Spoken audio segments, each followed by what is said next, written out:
Essa aula que você vai ver agora faz parte do livro Desvendando a Língua Japonesa, que é um livro completamente gratuito e completinho para desenvolver uma base sólida de conhecimento em língua japonesa. Perfeito para quem não sabe nada ou quase nada de japonês e quer dar os primeiros passos e aprender os fundamentos do idioma. Além do próprio livro, que é totalmente gratuito, você pode adquirir também o curso completo do livro Desvendando a Língua Japonesa, que é basicamente a gente estudar o livro inteiro através de aulas em vídeo, como essa que você vai assistir agora. Se você tiver interesse, depois de você assistir essa aula, depois de você aproveitar o conteúdo dela, o link está aqui na descrição. Aqui na descrição você encontra tanto o link para você acessar o livro gratuito, quanto para você adquirir o curso Desvendando a Língua Japonesa. Bons estudos para você!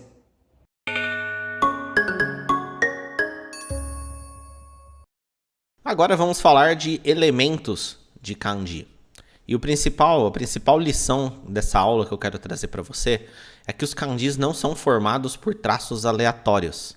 Eles seguem padrões. Quem já observou eles por muito tempo provavelmente já enxergou alguns padrões, né? Então não são desenhos completamente aleatórios. Esses desenhos eles têm algum padrão e eu vou mostrar alguns para você aqui, ok? Então aqui nós temos uma lista de kanjis. Embaixo eu coloquei o significado essencial de cada um, né? E antes de eu falar qualquer coisa, se você olhar bem para eles, você vai ver aqui alguns padrões, né? Por exemplo, esse kanji aqui, que significa templo, né? Esse daqui por inteiro, ele está presente na parte da direita de todos os outros, né? Então, ó, ele está aqui, ele está aqui, ele está aqui e ele está aqui, né? E o próprio kanji de templo, esse daqui, ele também é composto por elementos ainda menores. Então, aqui nessa parte de cima, ó, essa primeira metade dele, ele é formado por esse kanji aqui, ó, que é um kanji sozinho, que tem um significado também. E aqui na parte de baixo ele é formado por esse kanji aqui, que tem um significado também. Então, todo kanji que parece complexo, na verdade ele é uma junção de elementos, de padrões simples.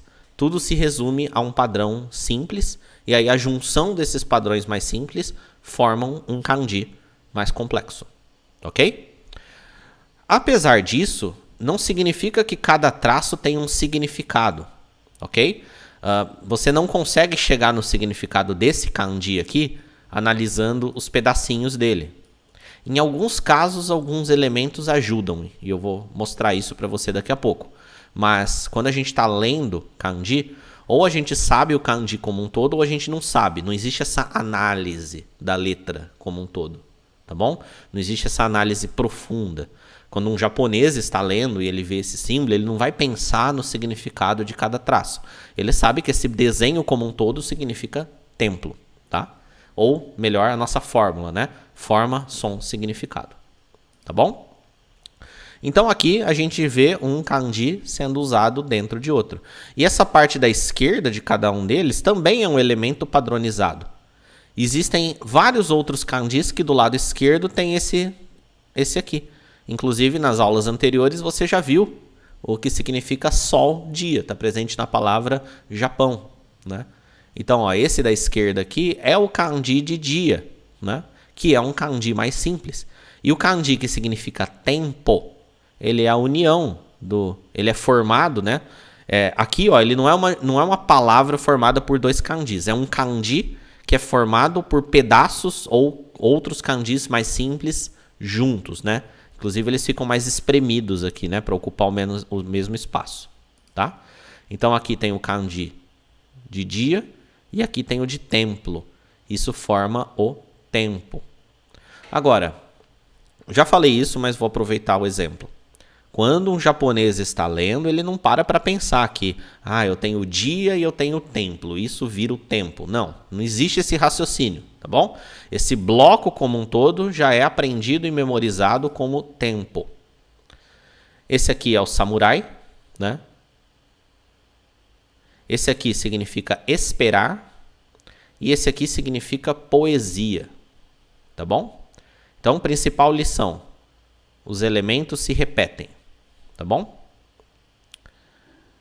O conhecimento desses elementos, à medida que você vai avançando e você vai aprendendo o significado, eles podem te ajudar a lembrar do kanji, né? Permite você fazer algumas associações com o significado e serve como técnica de memorização. Então, um dos exemplos mais clássicos são esses três aqui, ó. Esse kanji aqui significa árvore, né? Esse kanji aqui é formado por duas árvores, ó. A árvore aqui é bem mais espremido e aqui outra um pouco menos espremida também. E esse aqui é três árvores, ó, três kanjis de árvore, um em cima, dois embaixo, né? É o mesmo elemento, ó. Esse aqui significa bosque, esse aqui significa floresta. Então, para te ajudar a memorizar, você pode pensar em coisas como um bosque é formado por algumas árvores, né? Então, esse aqui, ó, duas árvores. Uma floresta é formada por muitas árvores. Então, tem 3 árvores aqui, né? Então, essas historinhas, elas podem ir te ajudando. Você não pode bitolar o teu aprendizado de japonês nisso e ficar só nisso, tá? É muito melhor, às vezes, você simplesmente memorizar com a sua memória visual, aceitar que aquele símbolo significa tal coisa, do que querer construir historinha para todos. Mas isso aqui ajuda, sim, principalmente você parar de enxergar kanji como traços aleatórios, tá bom?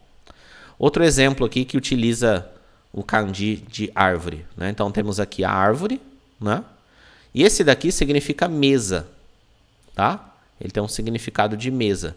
Esse daqui, ó, é formado pelo kanji de árvore na esquerda e pelo de mesa, né? São esses 2 elementos.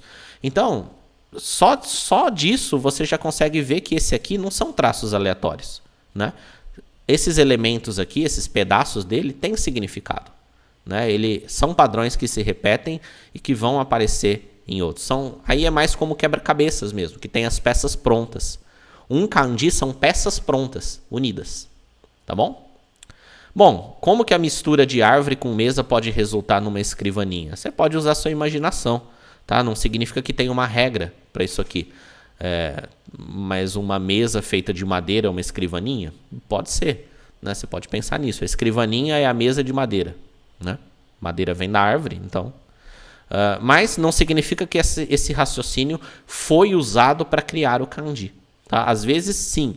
Às vezes é bem claro qual raciocínio foi usado. Só que você tem que lembrar que o kanji é um processo de milhares de anos, criado em regiões diferentes da China. Então, não necessariamente vai estar tudo tão óbvio assim. Essas historinhas são mais para te ajudar. Outro exemplo aqui, né? Aqui nós temos de novo o de árvore, né? E aqui nós temos esse aqui que significa talento, tá? E aí, por fim, nós temos esse aqui, que significa madeira, né? Do lado esquerdo, esse elemento vem do kanji de árvore, e do lado direito, esse elemento vem do kanji de talento. Você pode pensar numa historinha como, aplicando o talento humano, podemos extrair a madeira da árvore, né? Então a madeira é o talento aplicado na árvore, né? Alguma coisa assim. Então, ó, nem sempre a relação entre o significado dos elementos e o significado final do kanji, do ideograma, vai ser tão óbvio e claro. Quando os kanjis foram criados, certamente havia uma lógica por trás deles. Eles começaram como desenhos mesmo. Só que a gente está falando de milhares de anos de evolução do sistema de escrita. Então vai ser comum você encontrar kanji onde a análise do significado dos elementos individuais não vai ter quase que nenhuma relação perceptível ou óbvia com o significado final do kanji, ok? Entenda que kanjis não foram criados todos de uma vez por um grupo de pessoas especializado que pensou em cada detalhe. Eles surgiram em épocas diferentes, em regiões diferentes da China, uma bagunça tudo, tá? Aqui eu quero mostrar mais um exemplo para você, né? Aqui temos o kanji que significa lavar. Aqui temos o kanji que significa mar. Aqui temos o kanji que significa óleo. E aqui temos o kanji que significa lágrima. O que você vê de comum em todos eles, né? Se você olhar para o lado direito, para o lado esquerdo, todos eles têm esses 3 tracinhos aqui, né? Ó, 3 tracinhos, 3 tracinhos, 3 tracinhos, 3 tracinhos, né? Esse elemento aqui, ele está presente em vários, ele é chamado de radical. E ele tem o significado de água, né? E perceba que todos esses aqui, de uma forma ou de outra, têm relação com água, né? Olha, o óleo pode não ter relação direta, mas ele é um líquido também, né? E quando a gente pensa em líquido, o líquido mais comum que a gente pensa é a água, né? O líquido mais abundante no planeta. Então, quando a gente pensa em líquido, pensa em água. Então, todos esses têm uma relação com água, né? Lavar tem relação com água, a gente usa água para lavar. O mar tem relação com água, né? O mar é um mundaréu de água. O óleo é um líquido ali, né? Lágrima não necessariamente é água, mas tem muita água ali dentro, né? Na lágrima. É a água que sai dos olhos, né? Então, todos têm uma relação direta com isso, tá? Então, os radicais são elementos de um kanji que indicam a sua natureza geral. Normalmente, eles estão do lado esquerdo do kanji, ou do lado esquerdo ou em cima. E ele indica a natureza geral do kanji. Então, existem vários kanjis que têm esses 3 tracinhos, que é esse radical, que significa água, e todos eles têm alguma relação com água, tá? Então, ó, os radicais são elementos de um kanji que indicam sua natureza geral. Todos os kanjis possuem radicais, que podem dar dicas de qual é o significado do kanji, ou até mesmo da pronúncia em alguns casos. Não vou entrar isso a fundo aqui, porque você não está pronto, mas quando for o momento você vai ver isso. E existe um total de 214 radicais. Todos os kanjis são formados pela união de alguns desses radicais, sendo que alguns desses radicais por si só também já são um kanji, tá? Então, moral da história, uma vez entendido isso, quando você começar a estudar kanji a fundo, tudo vai ser mais fácil se você observar os elementos e procurar pelos padrões, ao invés de encará-los como traços aleatórios. Busque aprender esses elementos e também os radicais à medida que eles forem ensinados para você, né? Enquanto eles não forem ensinados, apenas observe que existem padrões, né? Mesmo que você não saiba que esse radical aqui significa água, observe que são 3 tracinhos e vários kanjis têm esses 3 tracinhos. É melhor você memorizar assim do que memorizar como coisas aleatórias, né? E aí, quando você olhar para um kanji, olha para ele como uma junção de peças menores que se repetem constantemente em kanjis diferentes, ok? Busquei apresentar aqui o que você tem condições de entender com o que foi ensinado até agora. Existe muito mais sobre isso, mas a gente poderia ficar muitas horas falando sobre isso antes de ir para o japonês propriamente dito.